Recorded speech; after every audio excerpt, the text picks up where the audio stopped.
Racist officer handcuffs black female U.S. attorney. Minutes later, every officer is standing at attention. How could an ordinary traffic stop unfold into a moment that leaves an entire police station standing in silence? What could happen in just a few minutes to completely change the way everyone sees the same encounter? Sometimes the most unforgettable stories begin with a single decision that seems routine until the truth quietly changes everything. Welcome, and thank you for joining us. Settle in as we explore a story about assumptions, authority, and the quiet strength of character when every choice matters. Now, let's return to an ordinary morning in Atlanta, where one unexpected encounter is about to leave a lasting impression on everyone involved. The woman he treated like a suspect was the same person responsible for defending the very justice system he represented. On a warm Monday morning in Atlanta, Georgia, the city moved at its usual pace. Office workers crossed busy sidewalks, traffic filled the downtown streets, and government buildings stood quietly beneath the bright morning sky. No one around them knew that a simple encounter on an ordinary road would soon become a lesson about assumptions, authority, and the meaning of true justice. Officer Jason Mitchell had spent more than a decade wearing the uniform of the Atlanta Police Department. At 36 years old, he believed experience had taught him how to recognize situations quickly. He trusted his instincts, his observations, and the confidence that came from years of making decisions under pressure. To Jason, every traffic stop followed a familiar pattern. Observe the situation. Ask questions. Determine the facts. Move forward. But sometimes, the greatest mistakes happen when confidence moves faster than understanding. Across the city, Victoria Carter prepared for another demanding day. At 42 years old, she had built a reputation as a focused and disciplined legal professional. She wore a simple dark business suit, carried a small briefcase, and preferred arriving without attention. Although her position carried significant responsibility, she believed public service was about commitment, not recognition. To most people passing by, she looked like any other professional heading to work. They did not see the years of dedication behind her calm expression. They did not know she served as a United States attorney, representing the Department of Justice and protecting the principles of federal law. Victoria believed that respect should never depend on a title. It should exist before anyone knew a person's name. That morning, as she drove through a quiet section of Atlanta, she noticed a patrol vehicle approaching from behind. A few moments later, emergency lights appeared in her rearview mirror. Victoria calmly guided her vehicle to a safe location and turned off the engine. She waited patiently as Officer Jason Mitchell approached. The interaction began like countless others across America every day. "Good morning. May I see your license and registration?" Jason asked. Victoria provided the requested documents without hesitation. "Of course, officer." Her voice remained calm and respectful. Jason reviewed the information carefully, then looked back toward the vehicle. Everything appeared valid. The documents were in order. There was no obvious reason for concern. Yet something about the situation caused him to continue searching for a problem rather than accepting the facts in front of him. Victoria noticed the change in his tone but remained composed. She understood that difficult moments often reveal the character of everyone involved. "Is there anything else I can help clarify?" she asked politely. Jason studied her response, interpreting her calmness differently than it was intended. In his mind, he believed he was being cautious. In reality, he was allowing assumptions to influence his judgment. The street remained peaceful as several passing drivers continued on their way, unaware of the important moment unfolding beside the road. Victoria stood quietly, maintaining her dignity while Jason made the decision that would change the direction of both their lives. He believed he was dealing with an ordinary traffic situation. He had no idea that the woman standing before him represented the law at a level far beyond anything he could imagine, and that within minutes, every assumption he carried would be challenged by the truth. Jason Mitchell stood beside the patrol vehicle, reviewing the information in his hands while the sounds of Atlanta traffic continued around him. The morning sun reflected against nearby buildings, creating the feeling of another ordinary day in the city. Yet beside the quiet road, an encounter that should have ended within minutes continued because one person trusted assumptions more than evidence. Victoria Carter remained calm beside her vehicle, waiting patiently as Officer Jason examined the documents again. She did not argue. She did not raise her voice. She simply watched and allowed the process to continue, believing that professionalism would eventually guide the situation back toward fairness. "Everything appears to be in order," Jason said quietly, almost sounding surprised by his own conclusion. Victoria nodded politely. "Thank you, officer. I appreciate you taking the time to verify everything." Her confidence was calm, measured, and respectful, but Jason interpreted it differently. Years of experience had taught him to look for hidden warning signs, and in that moment he allowed instinct to outweigh the evidence already in front of him. "Could you step out of the vehicle while we complete a few additional checks?" he asked. Victoria complied immediately. "May I ask what the concern is?" she said. "At the moment, I only need your cooperation," Jason replied. Victoria stepped away from the driver's seat exactly as instructed, keeping both hands visible and making no sudden movements. A few pedestrians slowed their pace, quietly watching from across the street. The scene remained calm. No voices were raised. No one appeared threatened. Yet an uncomfortable tension began settling over the roadside. "Officer Mitchell," Victoria said evenly, "I am fully willing to cooperate. I simply hope the process remains fair." Jason looked directly at her. "I am following procedure," Victoria answered with the same composed tone. "And I respect your responsibility. I only ask that conclusions follow the facts." Those words should have reassured him. Instead, Jason viewed her calm confidence as unusual. He convinced himself that she might be concealing something that routine checks had not yet revealed. Dispatch informed him that additional database verification was taking longer than expected because of a temporary communication delay. Rather than waiting for the verification to finish, Jason decided to escalate the stop. He said firmly, "For officer safety and while I complete this investigation, I am placing you in temporary detention." Victoria looked at him without anger. "Officer, is there a specific legal reason why I am being detained?" Jason believed he had already made his decision. "Please turn around and place your hands behind your back." For the first time that morning, several witnesses stopped walking altogether. The atmosphere changed instantly. Victoria remained completely still. She neither resisted nor argued. After a brief pause, she slowly turned around and placed both hands behind her back exactly as instructed. The metallic click of the handcuffs echoed across the quiet street. A woman dressed like any other professional on her way to work now stood handcuffed beside her own vehicle while passing drivers looked on in confusion. Victoria lowered her eyes briefly before speaking in the same calm voice she had maintained from the beginning. "Officer Mitchell, I sincerely hope the facts are allowed to speak before assumptions do." Jason secured the handcuffs, convinced he was acting within his authority. He believed caution justified every decision he had made. He had no idea that the simple act of placing those handcuffs on Victoria Carter would become the single most consequential decision of his career. Back at the station, Victoria remained cooperative throughout the booking process. She answered routine questions politely, never mentioning her profession or asking for special treatment. Jason completed his report with confidence, describing the encounter exactly as he believed it had unfolded. In his mind, he had handled a difficult traffic stop with appropriate caution. What he could not possibly know was that the woman quietly sitting inside the interview room was not merely another citizen caught in a routine investigation. She was a United States attorney whose daily responsibility was defending the very justice system he believed he was protecting, and within minutes, every assumption behind his decisions would be tested by the truth. The Atlanta Police Department continued operating at its usual pace as officers answered radio calls, completed reports, and moved through another busy morning.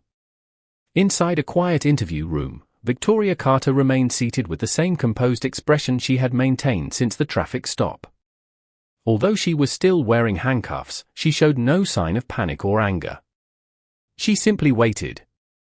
Years spent working within the justice system had taught her that difficult moments were rarely improved by emotion.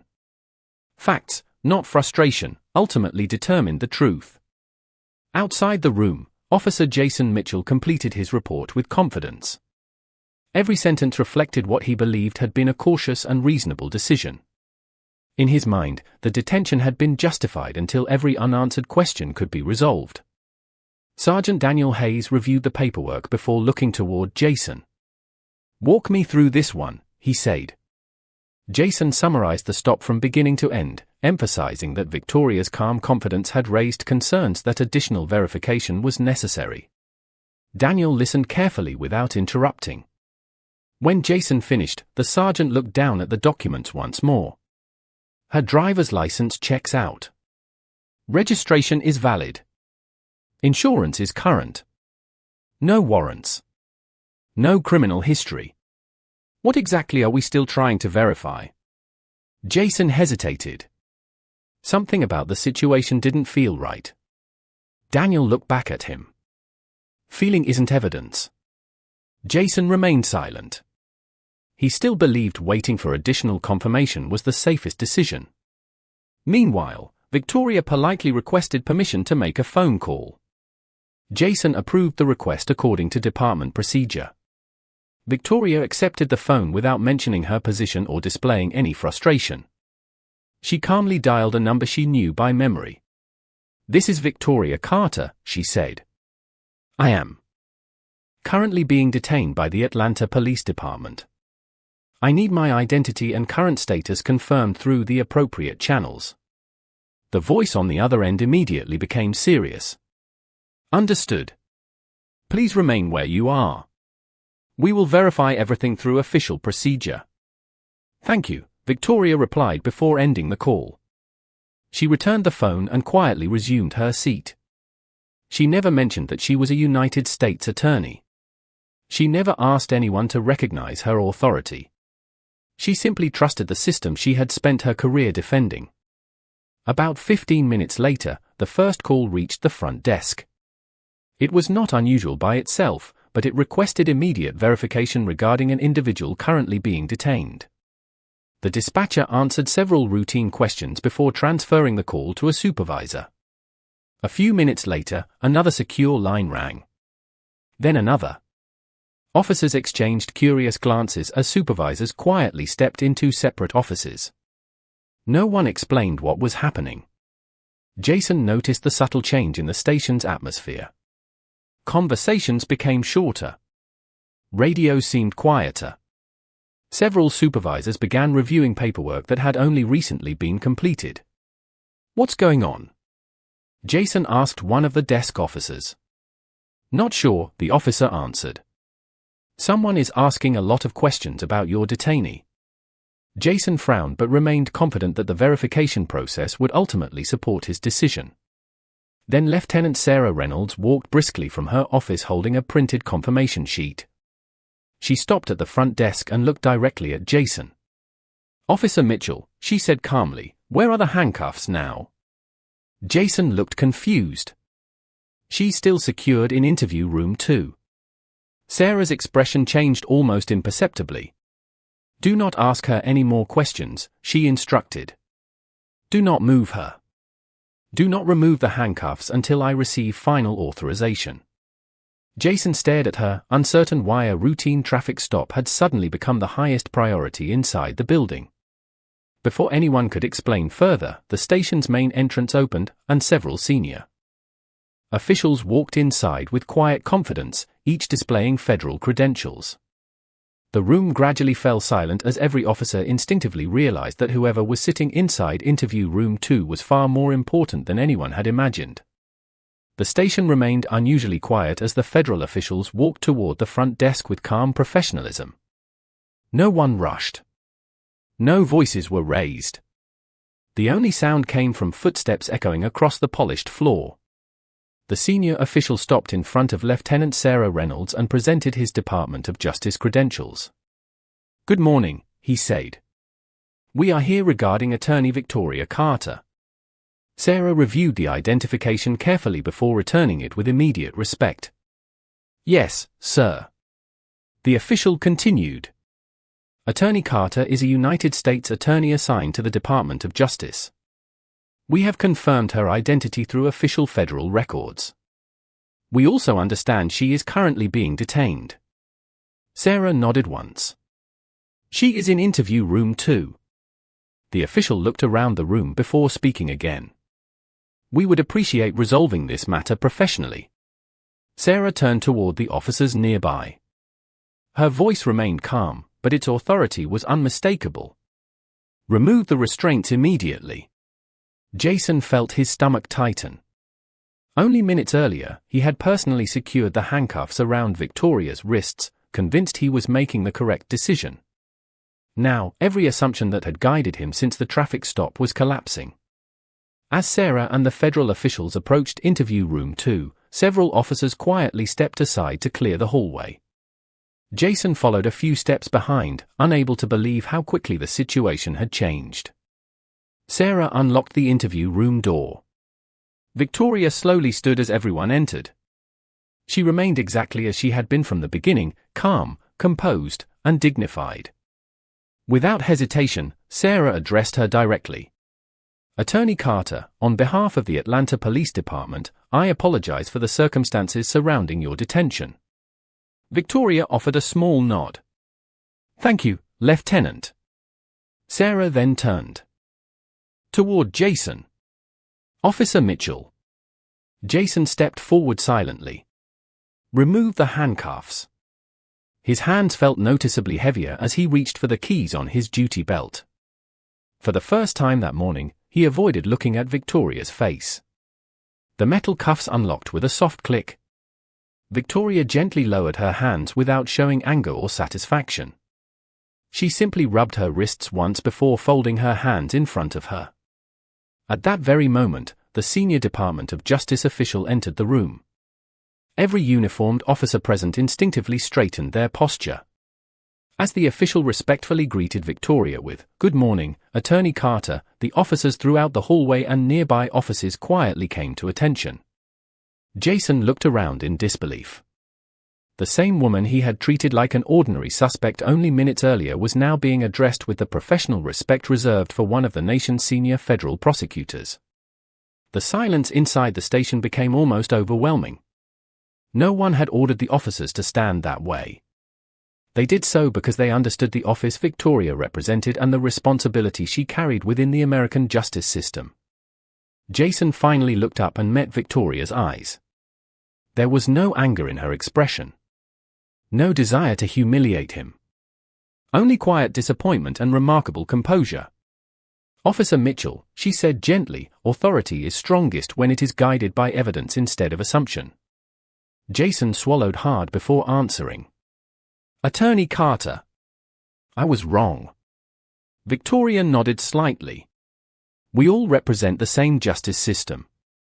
The difference is that every person deserves fairness long before anyone learns their title." Those words settled over the room more heavily than any formal reprimand could have. Lieutenant Reynolds immediately instructed that Jason's body camera footage, radio communications, written report, and every document connected to the stop be preserved for administrative review. Jason quietly acknowledged the order. This time, there was no confidence left in his voice. As Victoria prepared to leave, every officer she passed remained standing at attention until she walked through the station doors. No applause followed. No dramatic speeches were made.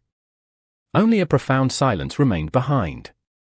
Jason stood motionless, watching the woman he had handcuffed disappear into the bright Atlanta morning, realizing that the greatest mistake of his career had never been placing handcuffs on a United States attorney. It had been allowing assumptions to outweigh the very principles of fairness he had sworn to protect. The silence that followed Victoria Carter's departure lingered long after the station doors closed behind her. No officer immediately returned to normal conversation. Everyone understood that the morning had become something far more significant than an ordinary traffic stop. Lieutenant Sarah Reynolds wasted no time. "Officer Mitchell," she said firmly, "my office. Now." Jason followed without saying a word. The confidence that had accompanied him through the traffic stop had completely disappeared. Inside the office, Sarah closed the door before placing Jason's report beside the body camera footage that had already been downloaded for review. "Tell me one thing," she said. "At what point did you have evidence that justified keeping Attorney Carter in handcuffs?" Jason looked down at the report. Several long seconds passed before he answered quietly. "I believed additional verification was necessary." Sarah maintained eye contact. "That was not my question. I asked when you had evidence." Jason searched for an answer but found none. For the first time since joining the department, he recognized the difference between acting on concern and acting on proof. Sarah spoke calmly, not with anger but with disappointment. "Every officer develops instincts.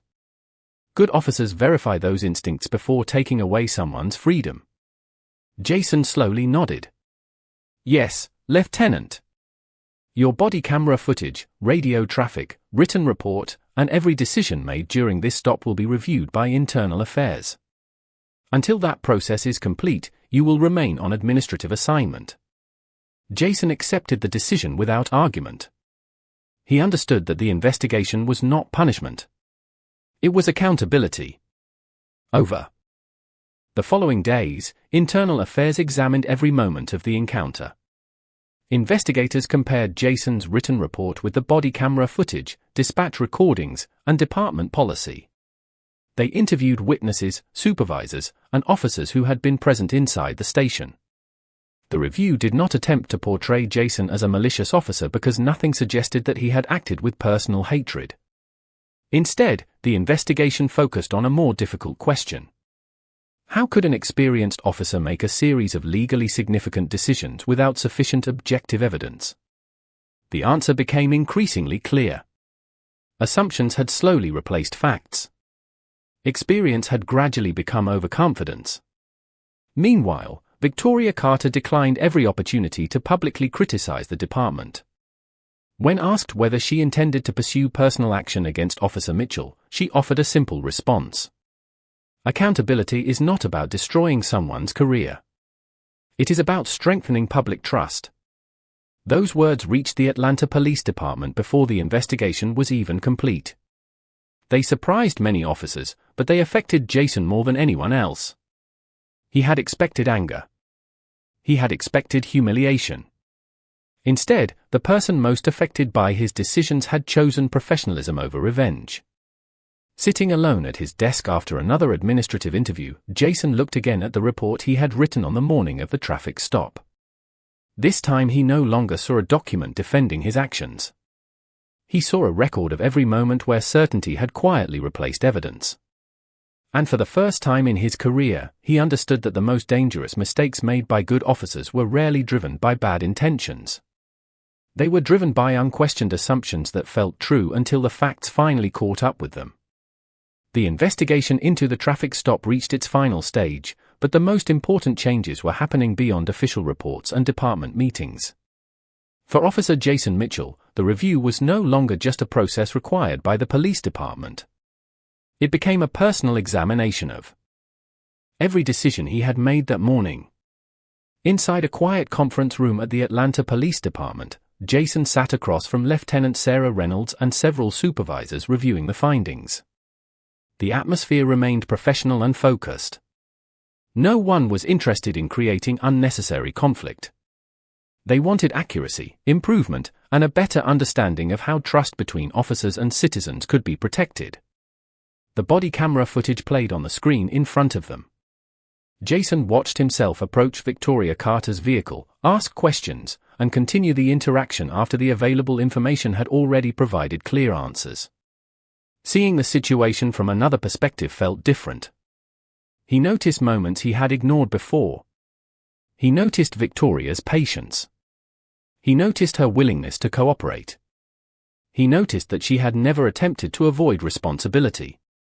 The most difficult part was realizing that the problem was not a lack of information. The problem was the meaning he assigned to the information he already had. Lieutenant Reynolds paused the recording and looked toward him. "What do you see now that you did not see that day?" she asked. Jason remained silent for several seconds before answering. "I see someone who was cooperating, but I was focused on proving my concern instead of evaluating the facts. The room stayed quiet because everyone understood the importance of that admission. Accountability did not begin with admitting someone else was wrong. It began with recognizing personal responsibility. Across the city, Victoria Carter continued her work at the Department of Justice. Her schedule remained filled with meetings, legal reviews, and important responsibilities. She never requested special treatment because of her position. In fact, she often reminded colleagues that the strength of the legal system depended on how it treated people who had the least power in a situation. One afternoon, Victoria received a message from the police department informing her that the internal review had concluded and that additional training recommendations would be implemented. She read the message carefully before responding with a simple acknowledgement. She was not interested in punishment. She was interested in progress. Weeks later, Jason participated in a department training session focused on communication, decision-making, and public trust. Officers discussed real situations where small choices could create lasting impressions. During the session, Jason shared part of his own experience without mentioning Victoria's name or seeking attention. Sometimes the most important question is not whether we have the authority to act, he told the group. The more important question is whether we are using that authority with fairness. The younger officers listened carefully because the lesson came from experience rather than theory. After the training ended, Jason walked outside the station and looked across the city streets where countless interactions happened every day. He realized that every officer carried the ability to influence how people viewed the law. A respectful conversation could build trust. A careless assumption could damage it. The difference often existed in only a few seconds of decision-making. Meanwhile, Victoria prepared for another day of legal work, continuing her mission with the same calm determination she had shown from the beginning. She never saw herself as someone above others. She saw herself as someone responsible for serving others. That shared understanding became the connection between two people who had entered the same moment from completely different perspectives. One had learned that authority required humility. The other had demonstrated that dignity could remain powerful even in difficult circumstances. And together, their story became a reminder that justice is not only measured by the outcome of a situation. It is measured by the choices people make before the truth is fully known. Several months after the traffic stop that changed both of their perspectives, Officer Jason Mitchell found himself standing in a place he never expected to be. He was not in a courtroom. He was not facing public criticism. He was simply sitting across from Victoria Carter in a quiet conference room at a federal building in Atlanta, Georgia, having a conversation that would remain with him for the rest of his career. The meeting had not been requested because of anger or punishment. It happened because both of them believed important lessons were found through honest conversations. Sunlight entered through the large windows overlooking the city, creating a calm atmosphere far different from the tension of their first encounter. Jason arrived with humility. The confidence that once guided every decision had been replaced by a willingness to listen. Victoria greeted him with the same professionalism she had shown from the beginning. "Officer Mitchell, thank you for coming," she said. Jason nodded respectfully. "Thank you for giving me the opportunity." For a few moments, neither of them spoke. The silence was not uncomfortable. It was a moment of recognition between two people who understood how much had changed since that morning. Jason finally looked toward Victoria. "I have thought about that day many times," he said. "I keep asking myself how I allowed assumptions to become stronger than the facts in front of me." Victoria listened carefully before responding. "The important thing is not that you made a mistake. The important thing is what you choose to do after recognizing it." Jason looked down briefly. "I understand that now. But I also think about people who may not have had the same opportunity to explain themselves." Victoria nodded. "That is exactly why every interaction matters. Not everyone you meet will have a title, a position, or a way to immediately prove who they are. The responsibility of justice is making sure dignity comes before recognition." Her words reminded Jason of something he had learned throughout his career but had never fully understood. A person's value should never depend on whether others know their background or status. Victoria continued, the law gives people authority because society needs order. But authority without fairness can create distance between people and the institutions meant to protect them. Jason listened carefully. I used to think being a good officer meant having the right answers quickly, he said. Now I think it means asking the right questions before making decisions. A small smile appeared on Victoria's face. That is a meaningful difference. Their conversation continued for nearly an hour. They discussed public trust, responsibility, and the challenge of making important decisions during ordinary moments. There were no accusations and no attempts to rewrite the past. Instead, there was understanding. Victoria explained that true progress rarely came from making people feel defeated.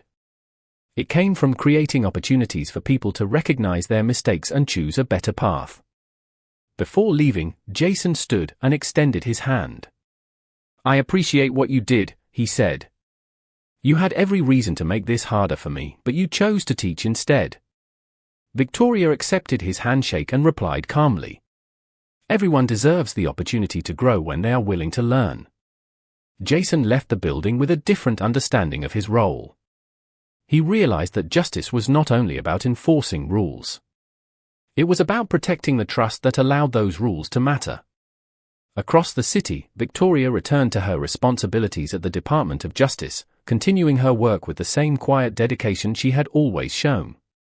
Two people from different positions within the justice system had experienced the same moment from opposite sides.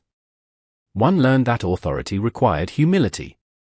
The other proved that dignity could remain powerful even when circumstances were unfair. And that lesson continued beyond both of them, carried forward through every future decision made with patience, fairness, and respect. Several months passed, and life at the Atlanta Police Department gradually returned to its familiar rhythm. New cases arrived every day.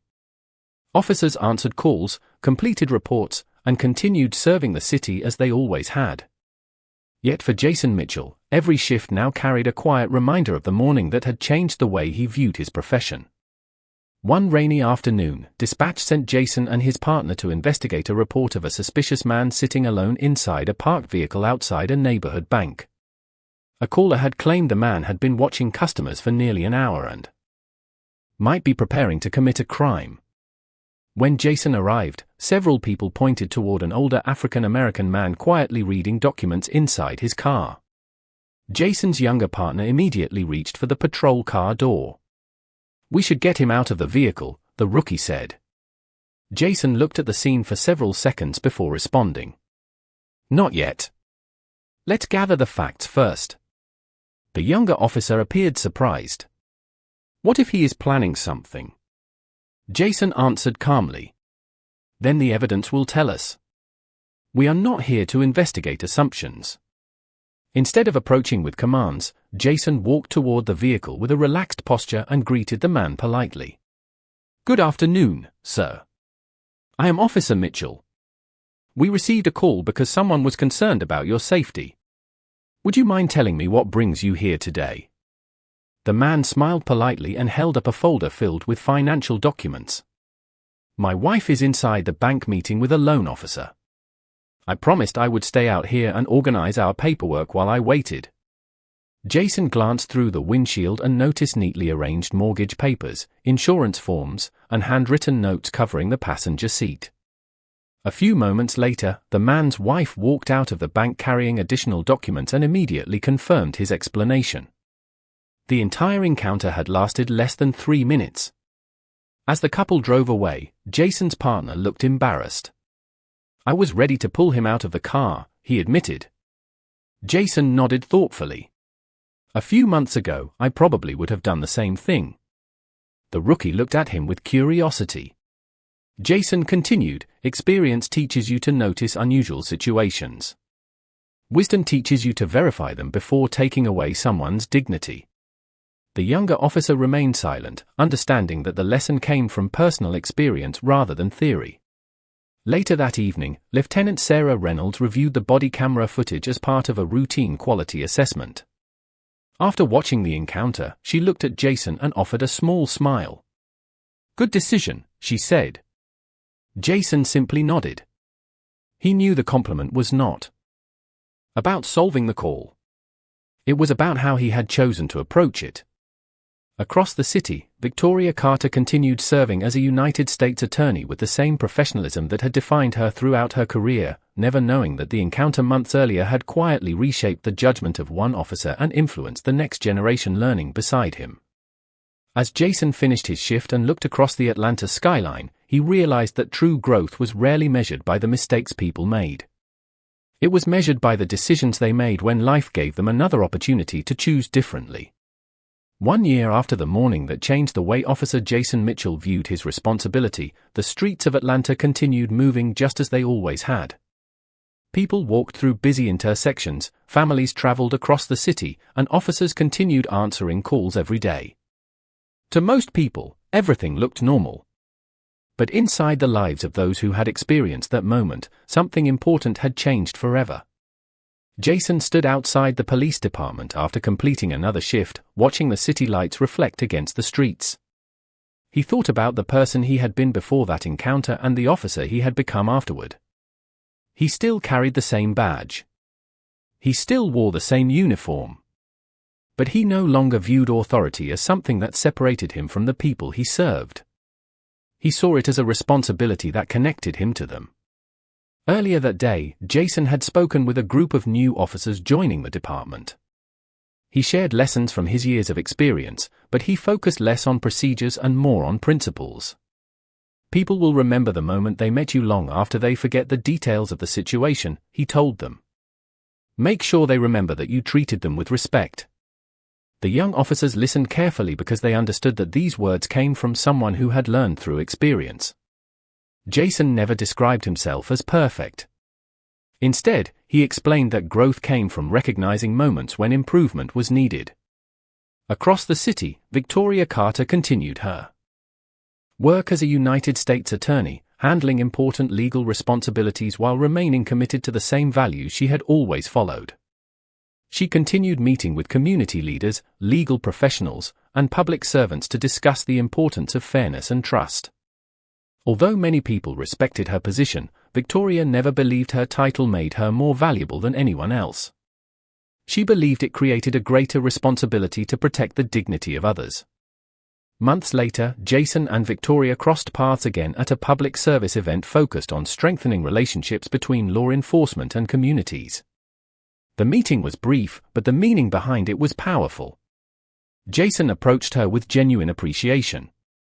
"Attorney Carter, it is good to see you again," he said. Victoria smiled. "It is good to see you too, Officer Mitchell."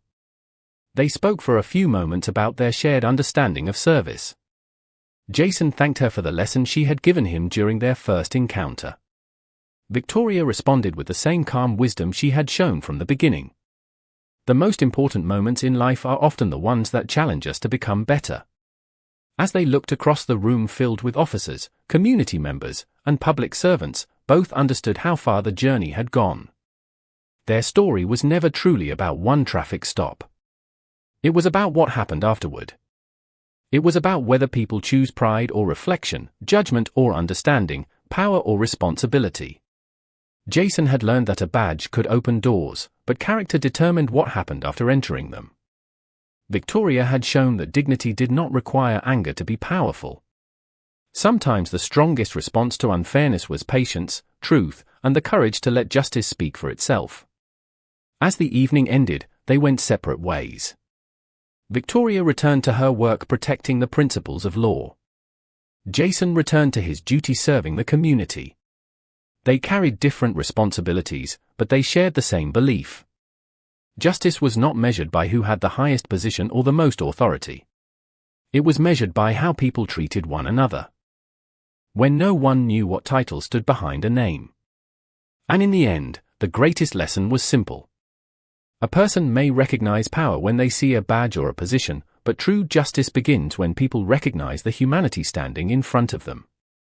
The most meaningful lessons rarely come from perfect moments. They come from the moments that challenge us to reflect, grow, and choose differently the next time. In the end, trust is built one fair decision, one respectful conversation, and one act of integrity at a time. Some stories stay with us long after they end because they remind us that true character is revealed when no one knows who is standing in front of us. Perhaps that is the kind of lesson worth carrying into everyday life. What do you think is the most important quality for someone entrusted with authority? Share your thoughts in the comments below. If you enjoyed this story, please leave a like, subscribe to the channel, and turn on notifications so you never miss another story. Thank you for watching, and we will see you next time here on HOA Stories.